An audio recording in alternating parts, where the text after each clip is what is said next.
নিজের চরকায় তেল দিন। বলি ও খেন্তির মা, ও পচির মা দিদি কেমন আছো? হ্যাঁ হ্যাঁ ভালো আছি, তোমরা কেমন আছো গো? হ্যাঁ হ্যাঁ আমরা সবাই ভালো আছি।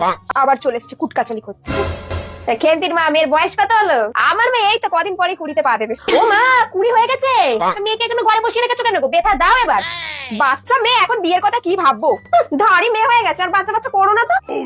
তা খেন্তি এত বড় হয়ে গেছে, এখন হাফ প্যান্ট পরে ঘুরে বেড়াস, তোর লজ্জা লাগে না নাকি? তা যেটা বলতে এসেছিলাম দিদি, আমার মাসতুতো বোনের একমাত্র বোন, যে ছেলের ঘরের মেয়ের পিস তো ননদের ছেলে, ভালো চাকরি করে, কিন্তু তোমার খেতির জন্য কথা বলি বলো।